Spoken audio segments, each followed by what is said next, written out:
High, good afternoon to all of you. আশা করি সকলে ভালো আছো। আজকের ক্লাসটা সেকেন্ড সেমিস্টারে অনার্সের জন্য। তোমাদের দুটো টপিক অলরেডি পড়িয়েছি, একটা মগধ সাম্রাজ্যের উত্থানের কারণ এবং আর একটা হচ্ছে মানে চন্দ্রগুপ্ত মৌর্যের কৃতিত্ব। আজকে যেটা পড়াবো সেটা হচ্ছে মৌর্য সাম্রাজ্যের সময়কালে তার যে প্রশাসন ব্যবস্থা কেমন ছিল, মৌরিয়ান অ্যাডমিনিস্ট্রেশন।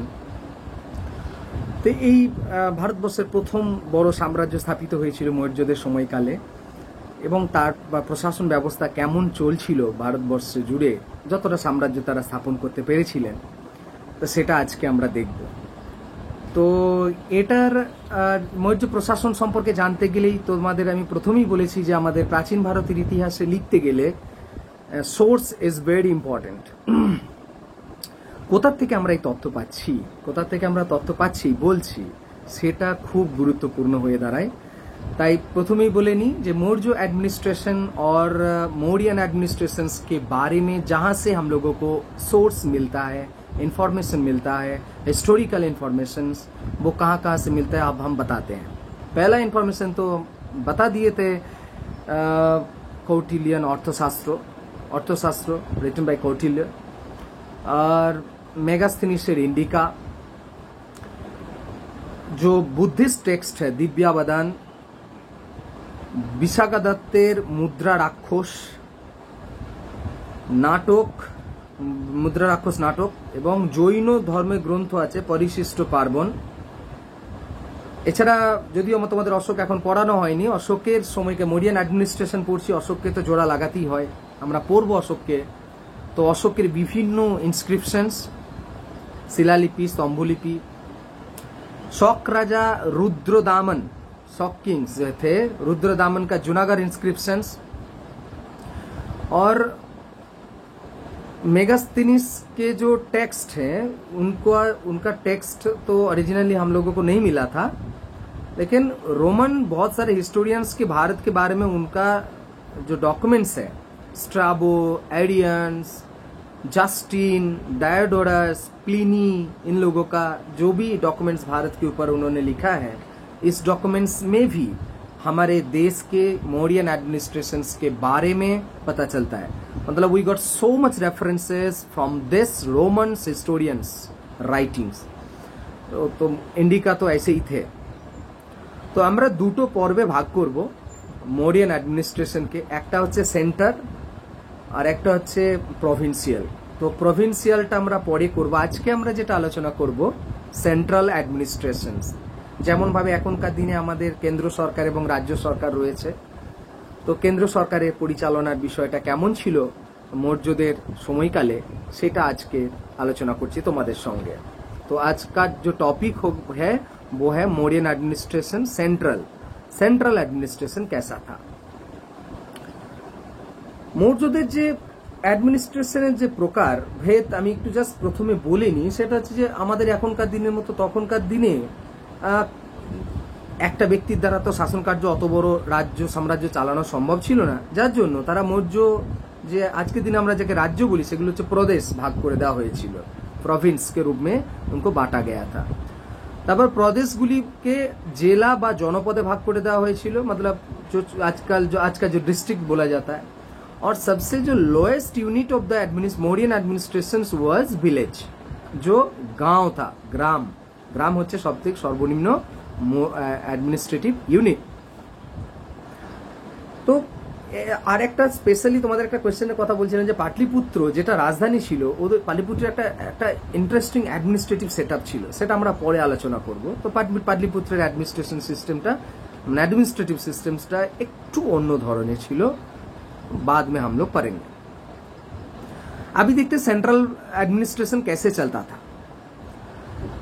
मौर्य शासनकालेर केंद्रबिंदुते छिलेन राजा, head, king was the head, मतलब जो हर डिपार्टमेंट का जो हेड है वो राजा हुआ करते थे।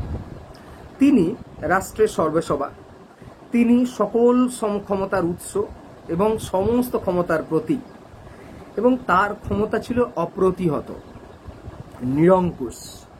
রাজপথ যেটা ছিল মৌর্যদের সময়কালেতে সেটা ছিল বংশানুক্রমিক, মানে मतलब हेरिडिटरी, जैसे हम लोग बोलते हैं कि पिता के बाद उसकी मौत के बाद उसका लड़का राजा होगा, इस टाइप का जो ट्रेडिशंस उस जमाने में राजाओं के घर में चलता था, मौर्यन एडमिनिस्ट्रेशन भी वैसे ही था।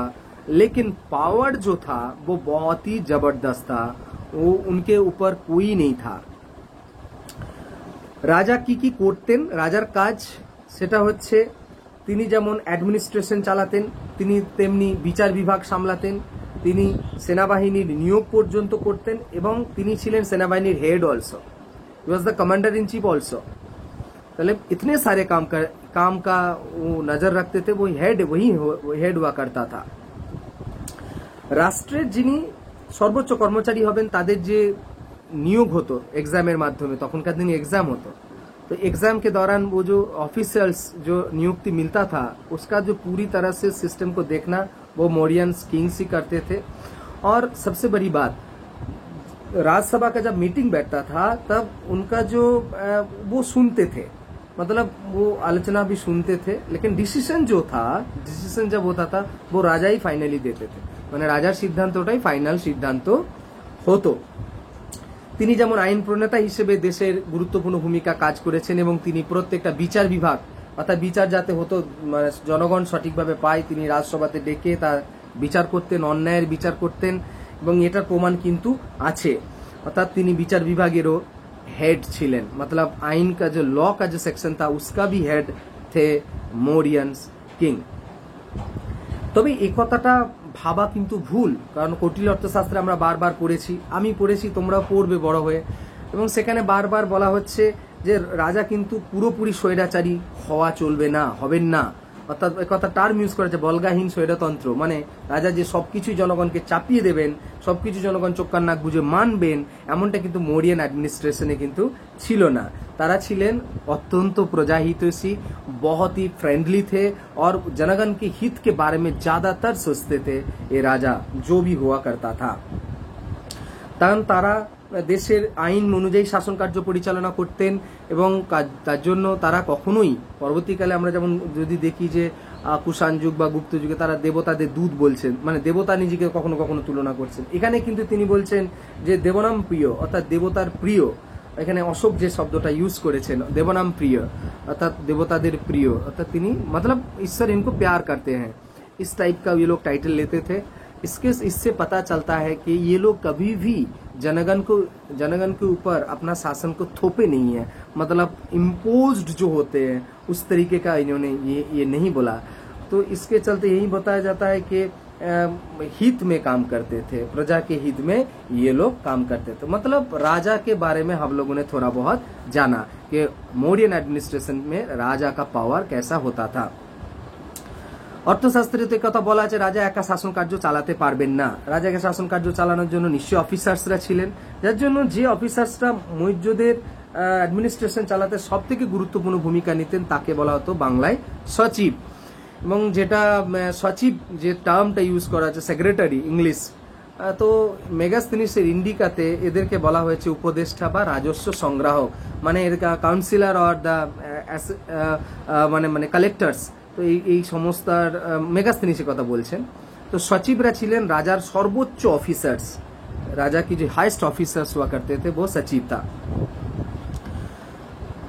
और नीचे सचिवेर नीचे थाकतेन मंत्रीन, सचिवेर नीचे थाकतेन मंत्रीन बोले पोस्ट। एवं अद्भुत भावे मौर्यদের সময়কালেতে এই মন্ত্রীনরা आलतू फालतू भावे किन्तु नियुक्ति पेतेन ना, तादेर परीक्षा दीते हतो, परीक्षाते पास करते हतो तबेई तारा माने नियुक्त होतेन।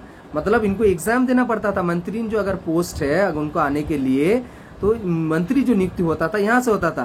मतलब इनको एक बहुत ही इकोनॉमिक और कैरेक्टराइज्ड जो एग्जाम हो उस टाइप का बहुत सारा एग्जाम होता था कि इकोनॉमिकली और कैरेक्टर से वो लोग अच्छे हैं कि नहीं, इसके एग्जाम क्वालिफाई करने के बाद ये लोगों को नौकरी मिलता था। इन लोगों का जो सैलरी हुआ करता था बोला जाता है उस जमाने में पान 48,000 पान माने 48,000 पान मुद्रा এটা এরা বেতন পেতেন। মানে অদ্ভুত ভাবে এরা চাকরি, এখনকার দিনে যেমন চাকরি হয় তখনকার দিনেও চাকরি এরা করতেন, 48,000 পান মুদ্রা পেতেন। এবং এদের কাজ কি ছিল, রাজাকে বিভিন্ন বিষয়ে, অ্যাডমিনিস্ট্রেশনের বিষয়ে পরামর্শ দেওয়া, আর মানে বিভিন্ন परराष्ट्र नीति, যেমন ধরো एक्सटर्नल अफेयर्स के बारे में इनको राजा को अवगत कराना था। इनका नौकरी का यही काम हुआ करता था। तो कितने संख्या में थे मौर्यन एडमिनिस्ट्रेशन में मंत्री, इनका पोस्ट, ये इसके बारे में ज्यादा पता नहीं चला है, लेकिन ऐसा बोला जाता है कि बहुत ज्यादा थे, नियुक्ति मिलता था, लेकिन एग्जाम से क्वालिफाई करने के बाद इन लोगों को नियुक्ति मिलता था। মন্ত্রী নিচে যে পোস্টটা ছিল সেটা হচ্ছে মন্ত্রী পরিষদ। এখন এই মন্ত্রী পরিষদ বুঝতে পারছো নামটা শুনেই, এটা একটা মানে जैसे ক্যাবিনেট হতো আজকাল, তো মন্ত্রী পরিষদ হতো। এর দ্বারা মন্ত্রীদের মানে এরা মন্ত্রীন যারা ছিলেন তাদের থেকে একটু নিচে হতেন, যারা মন্ত্রী হতেন। মনে রাখবে মন্ত্রীনটা আগে, মন্ত্রীটা পরে। তো এরা একটু নিচে হতেন এবং এদেরও পরীক্ষার মাধ্যমে নিযুক্ত হতো এবং এদেরও বেতন ছিল 12,000 পান। এবং এদের কাজ ছিল রাজাকে পরামর্শ দেওয়া, এবং অবশ্যই এখানে এটা অবশ্যই বলে নেওয়া দরকার যে রাজা এদের পরামর্শ কখনো কখনো গ্রহণ করতে বাধ্য ছিলেন না, নিতেন কিন্তু বাধ্য ছিলেন না। তো কৌটিল্যের অর্থশাস্ত্রে এবং পাণিনির যে টেক্সট রচনা, ব্যাকরণ এবং অশোকের বিভিন্ন ইনস্ক্রিপশনে আমরা এই মন্ত্রী পরিষদের কথা কিন্তু বারবার পেয়েছি। এটা তোমরা আগামী যত পড়বে তত তোমরা জানতে পারবে। এছাড়াও নানান ধরনের অফিসিয়ালস ছিলেন যারা সেন্ট্রাল গভর্নমেন্টের আন্ডারে চাকরি করতেন। তার মধ্যে অন্যতম গুরুত্বপূর্ণ যে পোস্টটা ছিল সেটার নাম হচ্ছে অমাত্য। অমাত্য বলে যে কর্মচারী, এটা ইনি রাজস্ব বিভাগ, অর্থ বিভাগ, বিচার বিভাগ এবং প্রশাসনের বিভিন্ন বিষয়ে দায়িত্ব তিনি পরিচালনা করতেন। মানে tax systems, law systems, economy और जो एडमिनिस्ट्रेशन के बहुत सारे विभाग के इनके ये हेड हुआ करते थे। अमात्य जिसको हम बोलते हैं, इस अमात्य को भी एग्जाम के दौरान हासिल करना पड़ता था, ऐसे किसी को नहीं बिठाया जाता था। গভর্নমেন্টের যে অন্যান্য কাজে সহায়তা করার জন্য বিভিন্ন ডিপার্টমেন্ট থাকতো, এবং যেমন ভাবে আমাদের এখনকার দিনে গভর্নমেন্ট চালানোর জন্য ডিপার্টমেন্ট রয়েছে, তখনকার দিনেও ডিপার্টমেন্ট ছিল। এদের ডিপার্টমেন্টে যারা হেড হতেন তাদেরকে বলা হতো अध्यक्ष बांग्ला यदि बोली, ये लोग अध्यक्ष हुआ करते थे, हर डिपार्टमेंट का हेड हुआ करते थे। मतलब उस जमाने में ना एक अलग अलग डिपार्टमेंट हुआ करते थे। मान लो कि जैसे माइंस का जो है तो খনাধ্যক্ষ বলা হচ্ছে ওনাদেরকে, খনাধ্যক্ষ মানে খনির অধ্যক্ষ। যেমন ধরো নুন তৈরি করার মানে কারখানা ছিল, তো তার নুনের ডিপার্টমেন্টের হেড লবণাধ্যক্ষ এরকম বলা হচ্ছে। যেমন ধরো লোহাধ্যক্ষ, লৌহ ডিপার্টমেন্ট মানে যেটা লোহা খনি থেকে যেটা লোহা পাওয়া যাচ্ছে আমাদের, লোহাধ্যক্ষ। তো এরকম বিভিন্ন ডিপার্টমেন্টের অধ্যক্ষ বলা হতো। তো মানে অর্থশাস্ত্রে কথা বলা আছে, total 22 অধ্যক্ষস were there at the time of Mauryan administration, especially during the time of Chandragupta Maurya। 32 জন অমাত্যের নাম চন্দ্রগুপ্ত মৌর্য কৌটিল্য অর্থশাস্ত্রে কিন্তু উল্লেখ আছে। তার মানে বোঝা যাচ্ছে 32 রকমের ডিপার্টমেন্ট ছিল যাদের হেড ছিলেন এই অমাত্যরা। অর্থশাস্ত্রে আরো দুটো অফিসার্সের নাম আছে যেটা Mauryan administration during the time of Ashokan পিরিয়ডেতেও আছে, উল্লেখ আছে। এই দুটো ভদ্রলোকের অফিসার পোস্টের যে নাম, একজনের নাম সমাহর্তা আর আরেকজনের নাম হচ্ছে সন্নিধাতা। তো one name is Samaharta and another one was Sannidhata. কারা ছিলেন এনারা? সমাহর্তা যারা ছিলেন তারা হচ্ছেন টোটাল অ্যাডমিনিস্ট্রেশনের, যেটাকে রাজ্যের অধ্যক্ষ বলতে বোঝাচ্ছে রাজস্বের অধ্যক্ষ, রাজস্ব বিভাগ যে ট্যাক্স কালেকশন হয় না তার হেড, তাকে বলা হচ্ছে সমাহর্তা। जो रेवेन्यू के जो हेड हुआ करते थे वो है पूरे राज्य का जो हेड है उसका नाम था समाहर्ता। इसके ऊपर बहुत जिम्मेदारी था क्योंकि इकोनॉमी का मामला है, तो उसको इनके ऊपर ही सब कुछ निर्भर करता था। इनको भी एग्जाम के दौरान ये नौकरी मिलता था। और एक जो कर्मचारी के बारे में हमने बताया ऑफिशियल्स के बारे में, वो है सन्निधाता। सन्निधाता जो थे वो राजा का अपना जो है वो पर्सनल अकाउंटेंट हुआ करता था। তো মানে ইনি অবশ্যই সমাহর্তাকে সাহায্য করতেন, সন্নিধাতা অবশ্যই সন্নিধাতা রাজাকে সাহায্য করতেন, এবং মানে সমস্ত বিষয়ে এই ইকোনমির বিষয়টা এই দুজন মিলেই কিন্তু দেখতেন। লোকাল লেভেল অ্যাডমিনিস্ট্রেশনের, ডিস্ট্রিক্ট লেভেল এবং যেটা সেন্ট্রাল লেভেলে তো বললাম সমাহর্তা দায়িত্ব কিন্তু খুব গুরুত্বপূর্ণ ছিল। এছাড়া নানান পোস্টের মানুষজন কাজ করতেন, কর্ণিক ছিলেন, পুরোহিত যারা পুজো টুজো মানে হেড ধর্মীয় গুরু যিনি তিনি পুরোহিত হতেন, এছাড়া দৈবারিক, প্রতিবেদক, এছাড়া হচ্ছেন দুর্গপাল, গুপ্তচর। আমরা পরে পরে জানবো गुप्तचरদের डिवीजन ছিল नानान ধরনের। उस जमाने में जो स्पाई सिस्टम्स भी बहुत ही तगड़ा हुआ करता था, इसके बारे में भी ऑफिशियल्स का नियुक्ति मिलता था, जॉब मिलता था उस जमाने में। तो बाद में पता लगेगा, हम पढ़ेंगे कि किसको किसको जॉब मिलता था, जैसा आजकल सीआईडी और सीबीआई है, उस जमाने में भी था।